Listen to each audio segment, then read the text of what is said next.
Hai semuanya, gue Fahmi dan di video kali ini gue mau share nih experience yang menurut gue cukup unik nih ya. Ada yang tahu ini smartphone apa? Ini adalah Moto Edge X30. Kita beli HP ini dari Om Fendi, YouTuber cupu.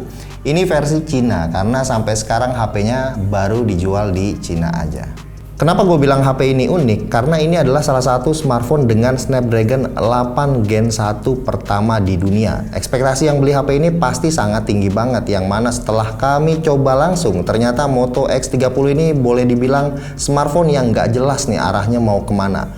Mirip banget kayak Mas Aris di Layangan Putus.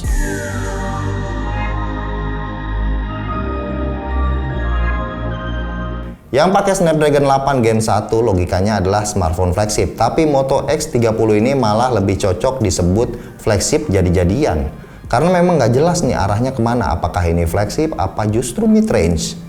Kalau di luar negeri harganya itu cuma sekitar 7 juta aja. Sebenarnya harganya agak mencurigakan sih, karena Xiaomi 12 yang pakai Snapdragon 8 Gen 1 aja itu harganya masih sedikit lebih mahal. Dengan harga segitu gue dapet yang kapasitas RAM 8GB sama storage 128GB. Tapi begitu gue lihat-lihat lagi desainnya, tongkrongannya kelihatan bagus. Gue ketok-ketok backdoornya itu solid. Materialnya udah pakai kaca buram alias frosted glass. Udah dilapisi sama Gorilla Glass 5 juga. Ukuran lensa kameranya juga gede, bikin kita yakin kalau HP ini beneran flagship. Belum lagi bodinya itu juga udah ketanam speaker stereo dan nggak punya slot micro SD. Sama lah ya kayak ciri-ciri HP flagship. Tapi goro-goro godusnya, nemu casing transparan. Jadi berasa kayak beli HP mid-range kalau dapet bonusan casing kayak begini. Kalau HP flagship kan udah jarang banget ya dapet case gratisan. Malah Motorola juga ngasih bonus lain. Ada satu tombol shortcut di sisi kiri yang bisa kita custom fungsinya, mau dipakai buat apa. Nice banget. Tombol power sama volume ada di kanan, yang tombol power udah built-in sama fingerprint. Padahal bentuk tombolnya tuh standar, kayak nggak ada fingerprintnya. Tapi ada nggak enaknya juga nih, soalnya tombolnya ini posisi tombol power sama volumenya itu terlalu ke atas banget. Jadi nyusahin, apalagi pas megang pakai satu tangan. Masih soal penampilannya, kalau gue perhatiin desain layarnya ini juga lebih mendekati ciri HP flagship dengan bezel tipis-tipis. Bahkan ketebalannya ini termasuk simetris ya antara bezel atas dan bawahnya. Gue juga happy pas lihat layarnya menyala karena bisa ngasih kualitas visual di atas rata-rata. Penasaran, gue cari tahu, ternyata wajar bagus. Secara panelnya itu udah pakai OLED. Support 1 miliar warna, support HDR10 juga. Masih ada satu hal lagi yang bikin gue terkaget-kaget, yaitu ketika gue menemukan opsi refresh rate 144Hz. Ini bukan lagi kelasan HP flagship, tapi udah nyampe level gaming kelas atas macam ROG Phone 5. Dan jangan salah, ketika kita aktifin 144Hz, layarnya tetap aman. Gua nggak ada tuh ngeliat indikasi tint ataupun black crash. Bener-bener joss to the max. Jadi kalau melihat dari spek dan kualitas layarnya, gue makin yakin kalau ini beneran adalah HP flagship. Lalu gue coba lanjut pakai HP ini sehari-hari sampai akhirnya gue tersadar akan satu hal. Pas gue chat, gue baru ngeh kalau vibrate di HP ini tuh jelek banget. Sensasinya itu bener-bener kasar, kayak lagi pakai HP 2 jutaan. Dan akhirnya gue jadi kembali ragu ya, sebenarnya ini tuh HP flagship apa HP mid-range. Tapi terlepas dari vibrate yang jelek, gue ngerasa cukup happy karena selama gue pakai HP ini, feel pas pakainya itu terasa kenceng dan smooth. Penyebabnya ada 3. Yang pertama ini kenceng, layarnya 144Hz dan UI-nya yang sangat responsif. Namanya adalah MIUI 3.0, bukan MIUI ya, tapi MIUI. Tampilannya lebih ke simple kayak stok Android. Dan kabar baiknya ini udah based on Android 12 dengan security patch Januari 2022. Up to date banget. Tapi yang sebenarnya paling berperan bikin HP ini kenceng ya Snapdragon 8 Gen 1. Cuma ya karakternya itu masih mirip-mirip dengan Snapdragon 888. Dia ini kenceng banget, tapi kalau dipakai jalanin beban kerja terlalu berat, kelamaan bakal nggak stabil performanya karena temperaturnya itu naik. Intinya brand HP yang mau pakai Snapdragon 8 Gen 1 dengan performa stabil mau nggak mau harus ngasih cooling system yang memadai yang bisa ngimbangin performanya. Dan sayangnya Moto X30 ini termasuk yang jadi korban keganasan sekaligus keganasan Snapdragon 8 Gen 1. Tapi kalau kita pakai cuma main game kayak PUBG aja itu sih harusnya masih aman aja kok. Panasnya masih batas aman dan frame rate-nya nggak ngedrop.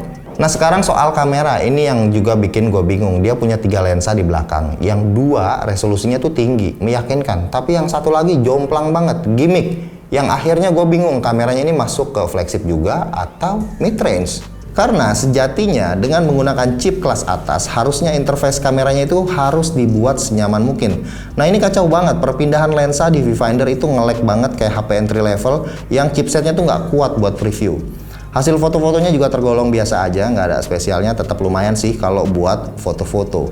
Mode-modenya lumayan standar juga, ada night mode, portrait, dual capture, dan tentu aja mode pro.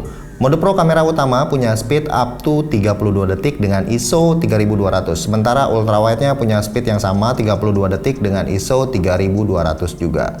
Oke, berikut ini sampel foto-foto dan videonya.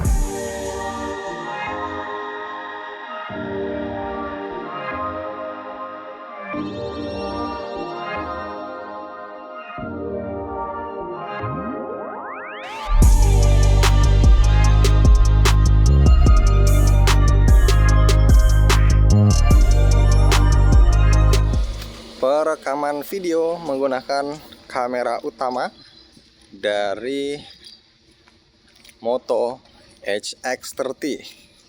Ini di zoom satu kali. Nah, sekarang gua lari dan kita akan coba untuk switch lensa juga ya. Oke, ternyata bisa langsung untuk switch lensa dari wide ke ultra wide. Oke, dan sekarang kita akan coba lihat untuk autofokusnya. Oke, agak lambat ya. Oke, nah sekarang kita up ke 4K resolusinya. Oke, kita jalan. Sekarang kita lari.